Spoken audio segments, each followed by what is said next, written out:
Assalamualaikum warahmatullahi wabarakatuh. Kami dari kelompok 1 mata kuliah Jarkomdat akan mempresentasikan tugas UTS kami.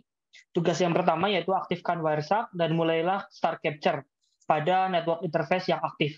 Di sini yang aktif adalah WiFi, kita klik dua kali. Setelah itu akan muncul mulai mengcapture. Kita buka websitenya, kita sudah dibuka website tersebut yang akan kita tuju. Kita restart untuk proses capturing dan kita biarkan beberapa saat. Nah, setelah itu kita stop dulu capture-nya agar tidak terlalu banyak. Setelah itu kita ke statistik, ke conversation. Setelah itu kita cek IP address-nya. Di sini pakai 135. Klik kanan, apply filter, selected A ke B, dan sebaliknya. Nah, di sini terlihat bahwa ini adalah IP address dari si website tersebut, dan juga sebelah kanan ini adalah IP address milik komputer ini. Kita buktikan menggunakan ini CMD. Nah, IP address dari website ini adalah 1.103 titik sekian sekian sekian, terbukti. Setelah melakukan capture paket, kita pengen melihat list protokol yang ada pada jaringan. Nah, kita gunakan di sini menu statistik dan masuk ke protokol hierarchy. Nah, di sini supaya mudah kita minimize dulu.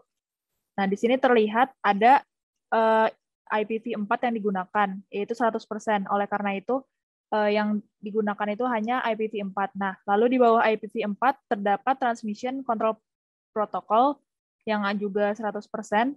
Nah, lalu di bawahnya TCP itu ada Malform Packet 0,1%, dan Hypertext Transfer Protocol 11,4%. Dan yang terakhir di bawahnya si HTTP itu ada Line Based Text Data. Oke, selanjutnya untuk bagian yang D, di sini kita akan menggunakan menu follow TCP stream yang ada pada paket HTTP GET. Nah, di sini bisa kita cari dulu untuk HTTP GET-nya.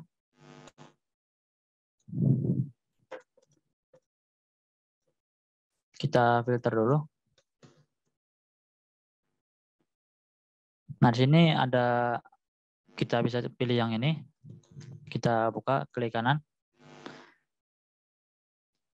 Follow TCP stream.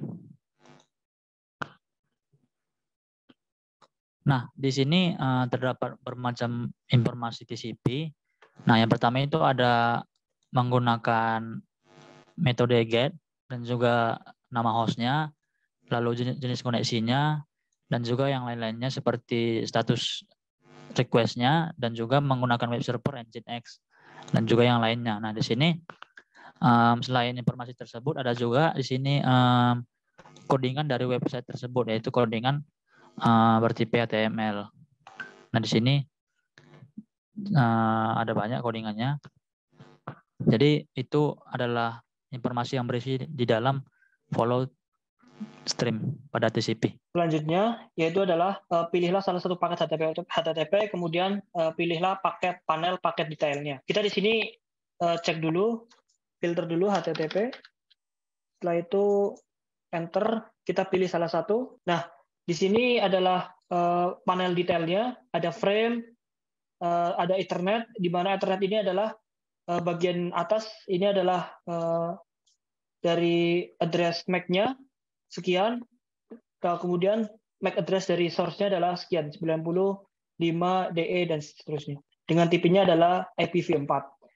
Lalu selanjutnya adalah Internet Protocol version. Di sini menggunakan versi yang 4, sehingga source-nya adalah sekian 103.167.217.135, dan juga destination IP address-nya adalah 192.168 sekian sekian. Nah, untuk poin yang F, masih dalam list hasil filter, kita balik lagi ke filter yang sebelumnya. Perhatikan proses dari mulai HTTP GET atau request sampai dengan proses HTTP 200 OK atau respon sampai.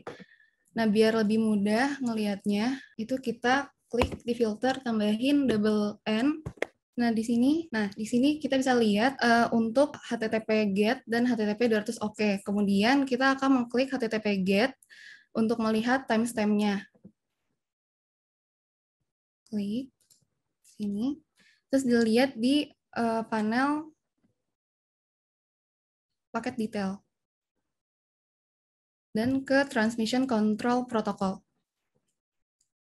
Di sini bakal ada muncul timestamp.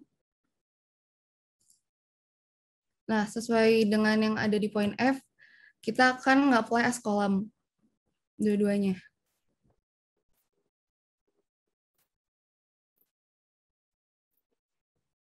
Nah, kalau udah, kita bisa lihat di sini waktunya. Waktu time since previous frame dan juga time since first frame. Selanjutnya kita akan hitung waktu delay dari HTTP GET ke time dari HTTP GET ke HTTP 200 OK.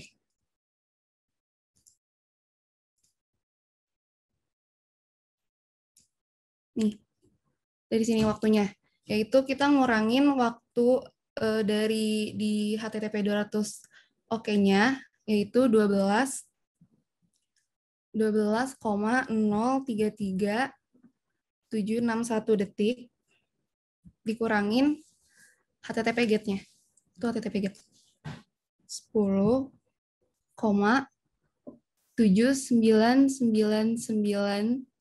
Nah, kita dapatkan hasil delay-nya itu 1,233822 second.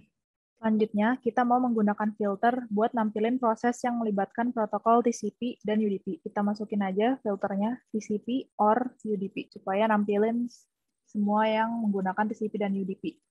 Nah, di sini, TCP ini biasanya digunakan untuk aplikasi yang membutuhkan keandalan tinggi.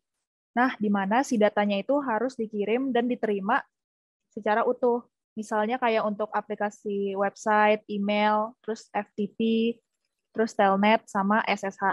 Nah, lalu untuk si UDP, dia ini digunakan untuk sesi pengiriman yang dia itu membutuhkan kecepatan dan efisiensi. Salah satunya seperti yang sedang kita lakukan sekarang, yaitu untuk video conference. Sering juga digunakan untuk voice over internet protocol dan juga live broadcast dan streaming video. Oke, sekian saja hasil dari presentasi yang kami lakukan. Assalamualaikum warahmatullahi wabarakatuh.